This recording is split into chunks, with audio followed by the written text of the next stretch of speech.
یہاں بھی یہ ہے والتین والزیتون، یہ وہ قسمیہ ہے، یہاں 4 چیزوں کا ذکر آ رہا ہے، تین، زیتون۔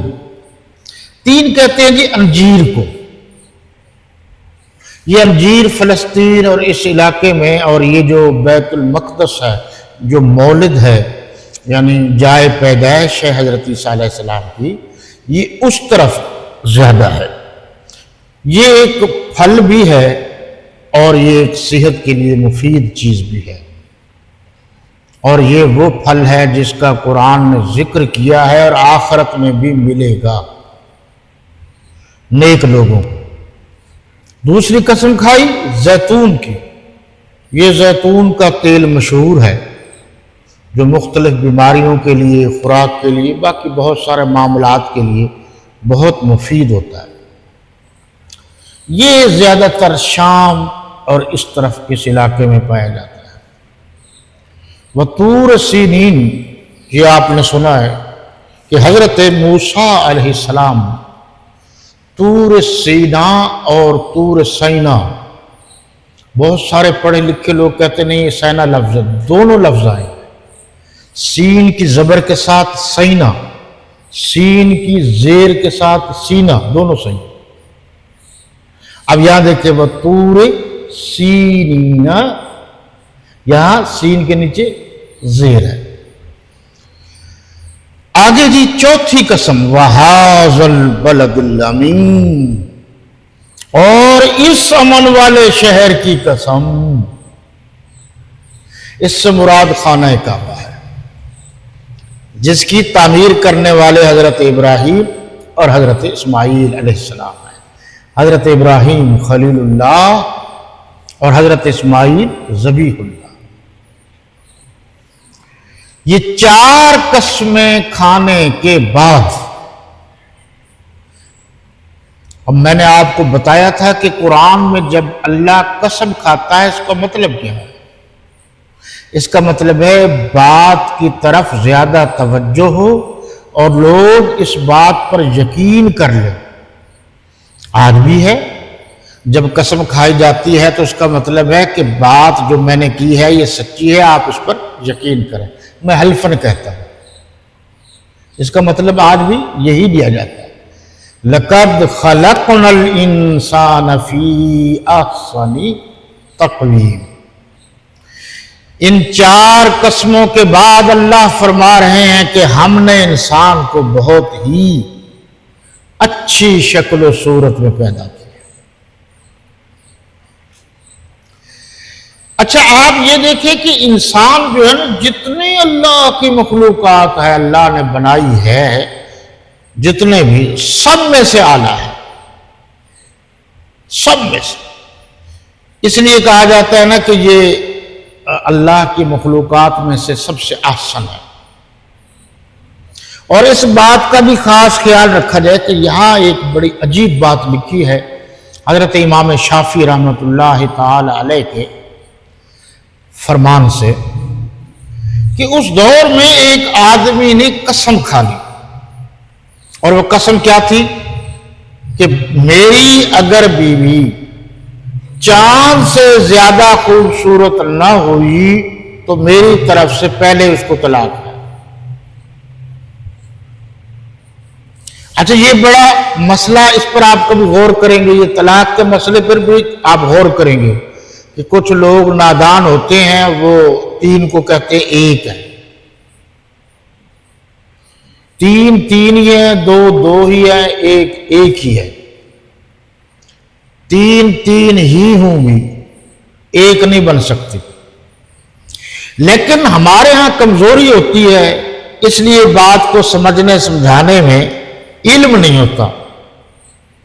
سوال یہ ہے کہ ہمارے والے ان کے پاس جا رہے ہیں جو 3 کو 1 طلاق قرار دیتے ہیں۔ میرا سوال یہ ہے کہ آپ کبھی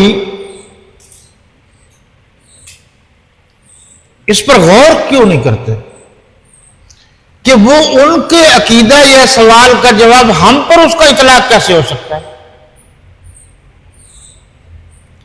بھئی ہم تو اس مسلک کے نہیں ہیں، تو اس مسلک والا اس مسلک سے پوچھتا ہے تو اس مسلک کا فتویٰ ہم پر کیسے فٹ ہو سکتا ہے؟ پھر کیا ہمارا فتویٰ ان پر فٹ ہو سکتا ہے؟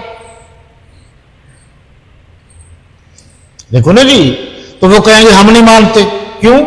کہ تمہارے مسلک کا ہے۔ مان لی یہ بات، تو پھر ہم نہیں مانتے کہ تمہارے مسلک کا ہے۔ اطلاق تو جس مسلک سے ہے اسی پر ہوگا نا۔ اب یہاں سے ایک ناراض ہوتا ہے، 3 طلاقیں دی اور وہ رحمانیہ بھاگ گیا، 14 نمبر چنگی وہاں سے فتویٰ لے، مولوی صاحب نے فتویٰ دے دیا۔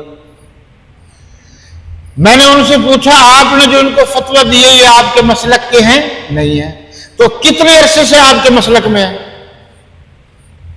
وہ تو ابھی تک آپ کے مسلک پر نہیں ہے، تو پھر آپ کے مسلک کا فتویٰ ان پر فٹ کیسے ہو سکتا ہے؟ اچھا خیر، یہ پھر عرض کریں گے کیونکہ بہت سارے لوگ جلدی سے ناراض ہو جاتے ہیں، ہم کسی کو ناراض نہیں کرنا چاہتے، لیکن سمجھنے کی ضرورت تو ہے نا۔ امام شافعی رحمۃ اللہ علیہ، بات یاد ہے؟ تو سارے مولویوں نے کہا ہو گئی طلاق، ہو گئی۔ اچھا یہ بڑا حساس مسئلہ ہے اور بعض لوگ جو ہے نا بڑی جلدی بتا دیتے ہیں اور آپس میں بات کرتے ہیں اور پھر جا کر کہتے ہیں مولوی صاحب نے فتویٰ دے دیا۔ یہ ذرا طلاق کا مسئلہ جو ہے نا یہ بڑا حساس مسئلہ ہے۔ کوئی کہتا ہے جی ہم نے غصے میں دے دی، کوئی کہتا ہے کچھ دے دی، پھر حضرت جی اب تم بتاؤ، اب حضرت جی کیا کرے؟ یہ معاملات بڑے حساس ہیں نا۔ اب آپ پریزیڈنٹ ہاؤس میں جائیں تو آپ کتنے اپنے آپ کا دماغ یہ وہ حاضر کر کے بیٹھیں گے تاکہ سامنے والے صدر یا وزیر اعظم ناراض نہ ہو جائے کہ اس کو بیٹھنے کی تہذیب بھی نہیں ہے۔ تو سارے مولویوں نے فتویٰ دے دیا جی کہ ہو گئی طلاق۔ امام شافعی رحمۃ اللہ علیہ کے پاس آئے، انہوں نے کہا نہیں ہوئی۔ دلیل کیا دی؟ دلیل یہ دی کہ مرد یعنی خامد ہونے والے خامد نے کہا تھا کہ اگر یہ چاند سے زیادہ خوبصورت نہ ہوئی تو میں اسے طلاق دے دوں گا، میری طرف سے فارغ ہے۔ تو اللہ نے فرمایا ہے لَقَدْ خَلَقْنَا الْإِنسَانَ فِي أَحْسَنِ تَقْوِيمٍ، کہ میں نے کائنات میں جتنے چیزیں پیدا کی ہیں سب چیزوں میں سب سے بہترین اور خوبصورت انسان کو پیدا کیا۔ تو لہذا یہ آیت بتا رہی ہے کہ یہ عورت چاند سے بھی زیادہ خوبصورت ہے، لہذا اسے طلاق نہیں ہوگی۔ اچھا بڑا عجیب مسئلہ ہے کہ ایک عالم دین جو ہماری طرح خطیب ہوتے ہیں ان کے لیے بڑے مسائل ہوتے ہیں۔ کبھی آپ کو جانا ہو میں کوشش کروں گا کبھی آپ کو ساتھ لے جاؤں، جو بھی ملے گا وہ اپنی کہنا پوسی کرے گا، حضرت صاحب یوں کرنا ہے، حضرت صاحب یوں کرنا ہے، حضرت صاحب یوں کرنا ہے۔ وہ بھی اللہ کے نیک بندو، ہمارا اپنا تجربہ ہے، آپ جو ضرورت کی بات ہے وہ کریں۔ ایک کہتا ہے یوں کہو، دوسرا کہتا ہے یوں کہو، تیسرا کہتا ہے یوں کہو، چوتھا کہتا ہے یوں کہو، خطیب کہاں جائے؟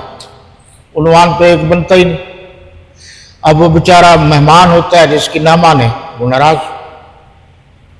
تو اس نے کہا، خطیب نے کہا، اور دور تھا استبداد کا، جبر کا، یعنی بادشاہ وقت وہ جو تھا وہ جابر قسم کا تھا۔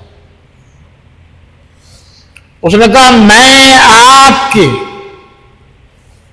خطیب نے کہا اس وقت کے بادشاہ جو ظالم و جابر تھے، میں آپ کے ملک میں آپ کی جگہ پر آپ کو کسی صورت اچھا نہیں کہہ سکتا، اس لیے کہ آپ جابر ہیں۔ اس پر مقدمہ ہوا۔ تو امام اعظم امام ابو حنیفہ رحمۃ اللہ علیہ کا دور تھا، تو ان تک بات پہنچی، انہوں نے کہا یہ مسئلہ ہی آسان ہے۔ یاد رہے وہ قاضی بھی تھے، قاضی تھے، زبردستی بلائے گئے لیکن آپ نہیں بنے، وہ علیحدہ بیسے ہیں۔ قاضی سے مراد جج، اور آج پوری دنیا میں سب سے زیادہ جس فقہ پر عمل کیا جاتا ہے وہ فقہ حنفی ہے۔ اور ان کی کوئی دلیل قرآن و سنت سے ہٹ کر نہیں ہے۔ تو انہوں نے کہا کہ یہ جو اللہ کا گھر ہے یہ موجودہ حکومت کی زمین تو نہیں ہے، یہ تو جگہ بھی اللہ کی، گھر بھی اللہ کا، ہر چیز زمین بھی اللہ کی۔ تو اس نے جس جگہ کھڑے ہو کر کہا ہے وہ تو بادشاہ کے زمرے میں جگہ ہی نہیں آتی، وہ تو بادشاہوں کے بادشاہ حکم الحاکمین کی جگہ۔ تو آپ ان کی ذہانت دیکھیں